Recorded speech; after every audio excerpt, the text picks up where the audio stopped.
In a nutshell, this talk was supposed to be scripted, memorized, and repeated. And I'm happy you read that because I forgot that that was the initial intent of my talk. And I changed it over and over again to please the format. And I respond to no format but my own. My name is Frank. I am Frank. And my real name is François Lebel.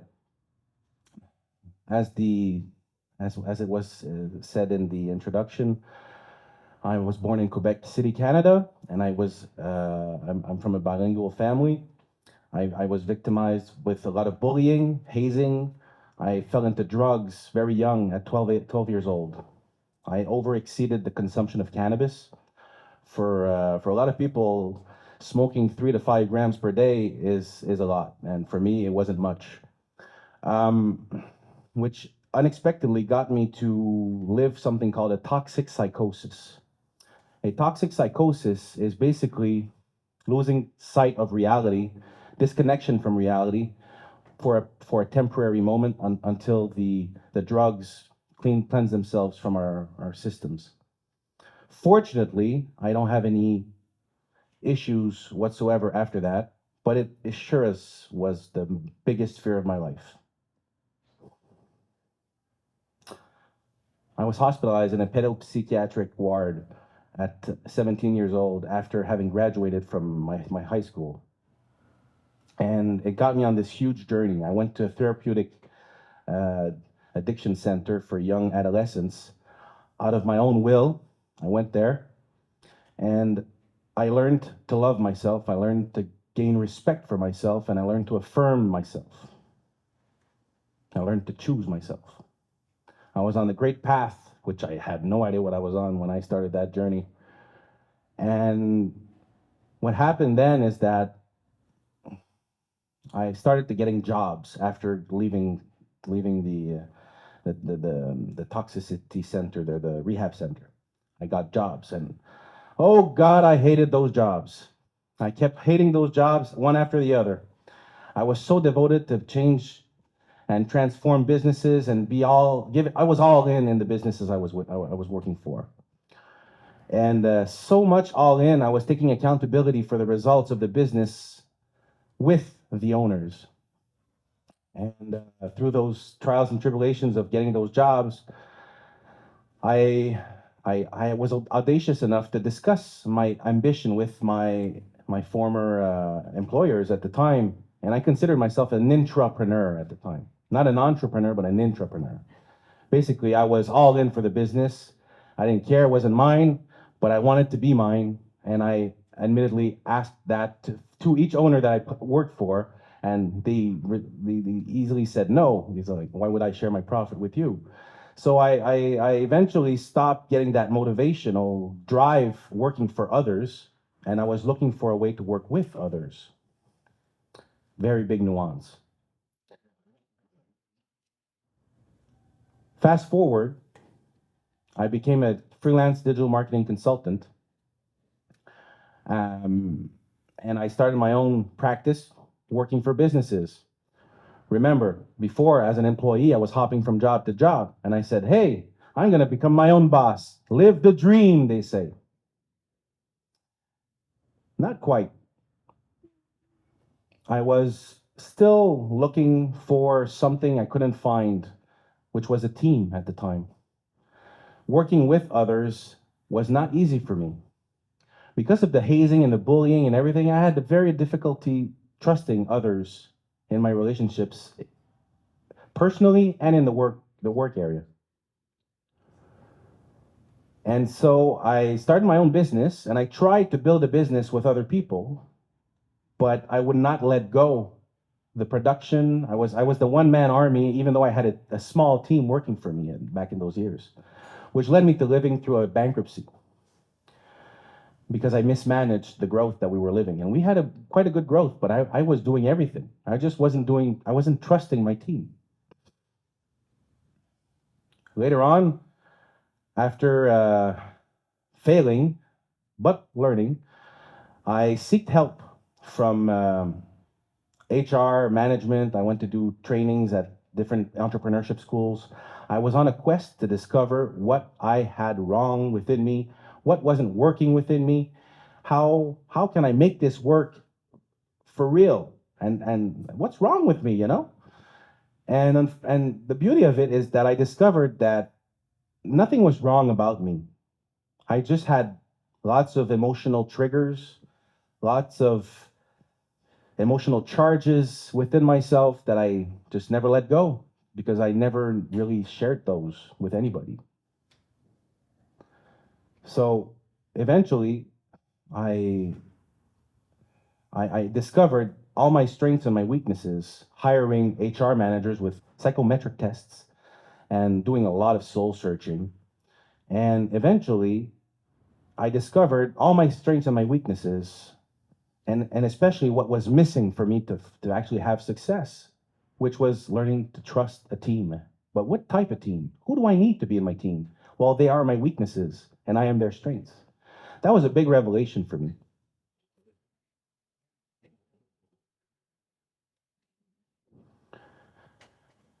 That's when the real journey started.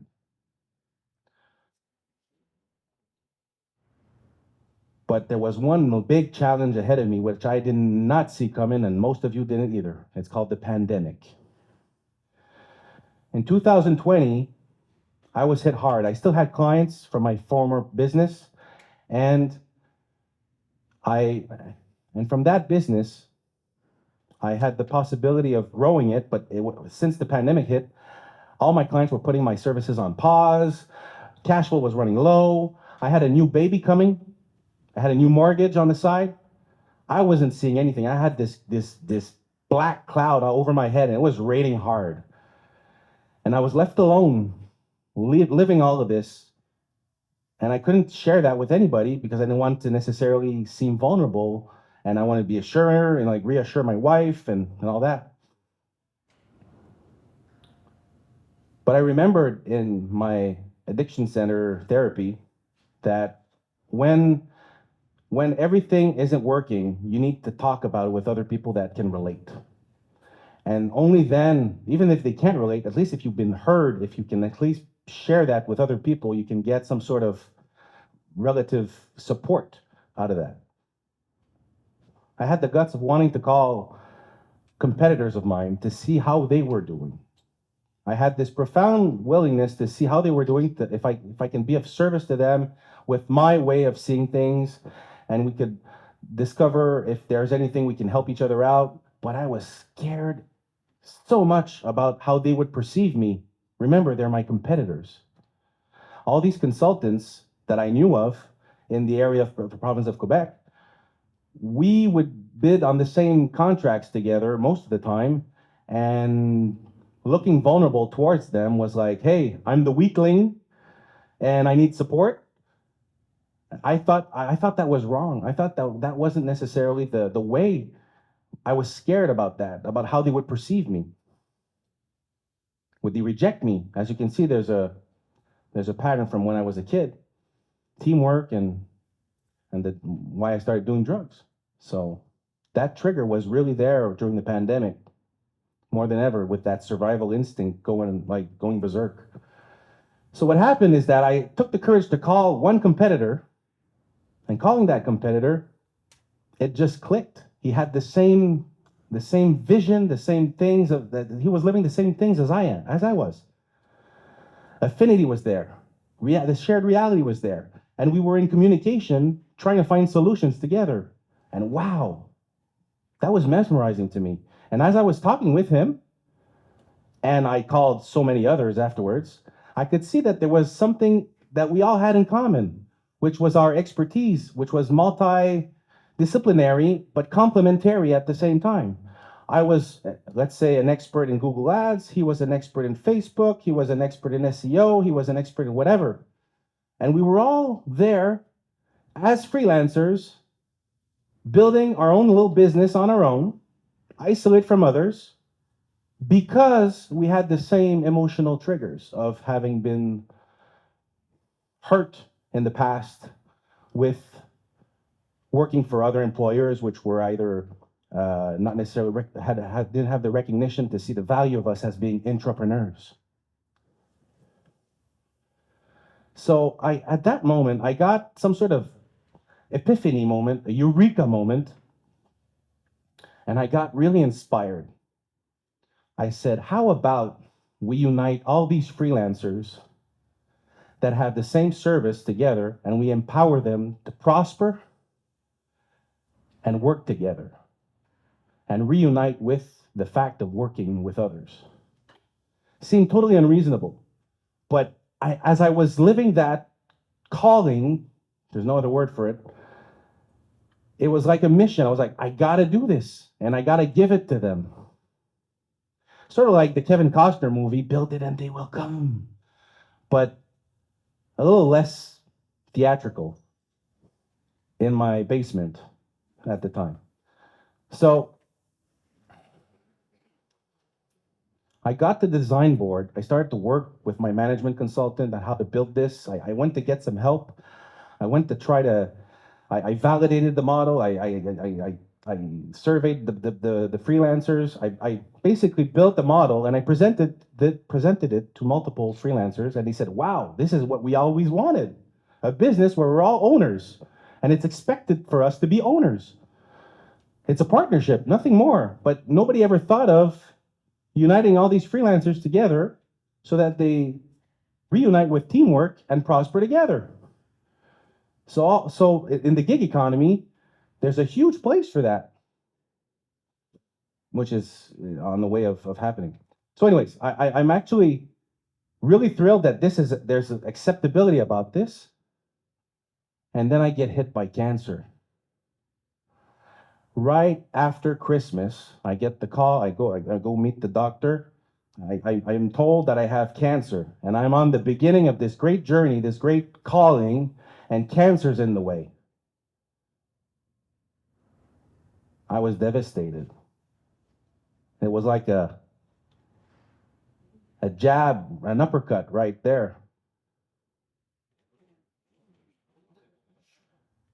I learned it on a Friday, and the following Friday, I was operated on. Good Lord, thank you. Thank you so much, because they didn't know if it was generalized or not yet at that point, and they were able to isolate it.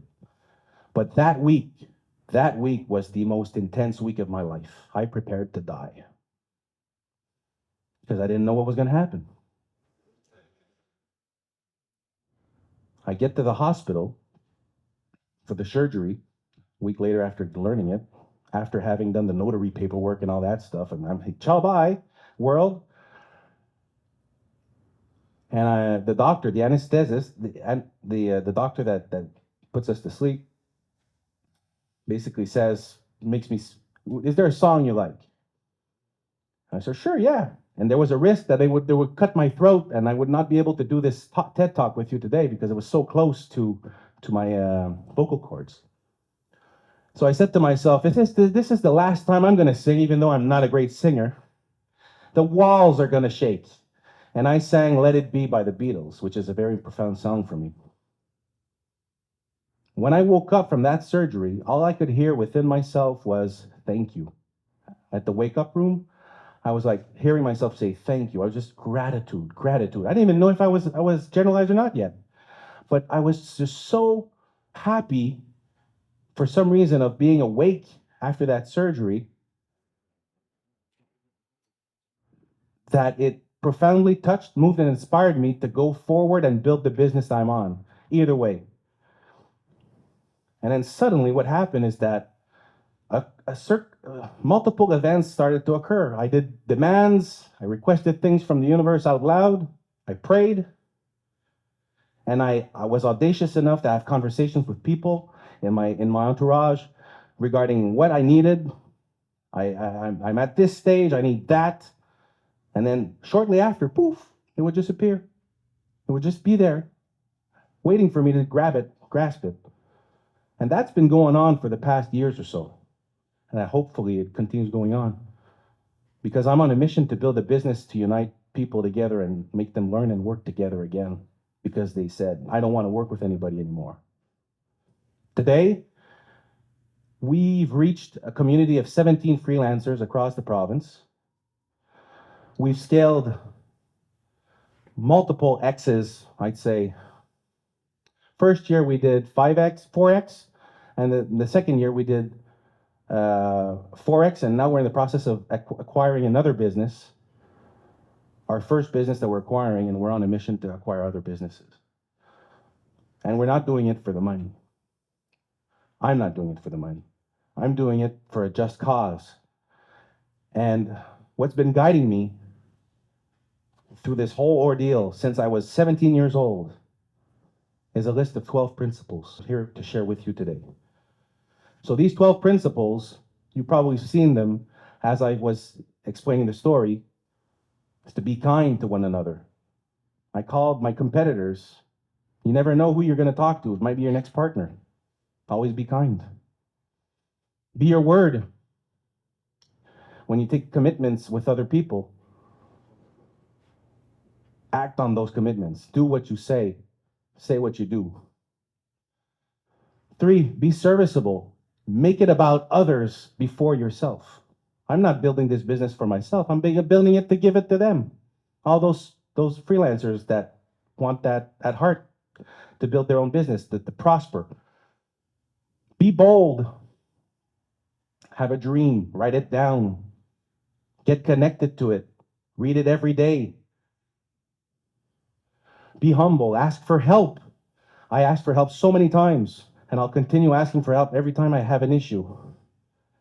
If I can't figure it out, somebody else will help me to do it. Help is always very near and close by. Be about the results. That's a big one I always had an issue with. Be about the results. Don't condone, blame yourself. Don't blame yourself. Don't make anything wrong. It's just not working. The meaning of that you put on something not working, it has nothing to do with it has nothing to do which will make it work. You need to find a solution, what's missing for it to make it work. 7, be attentive. Being attentive to what's around, looking through the looking glass of your perception. There are signs, there are symbols, there are ways to decipher the world around us because the world talks to us. And only us, we can see what. There are signs, there are symbols around us, and if you look hard enough, they'll guide you to the straight path. Be authentic. Don't be shy to share. There are people that are going to tell you, that sucks. That's what's missing. It's not going to work. Hey, thank you. You told me what's missing for it to work. And there are people that are positive who will say, hey, continue, go on, continue. Just don't take it personal. 10, be faithful to your values. We all have different values. Mine's are transparency, performance, practicality. There's so many of them.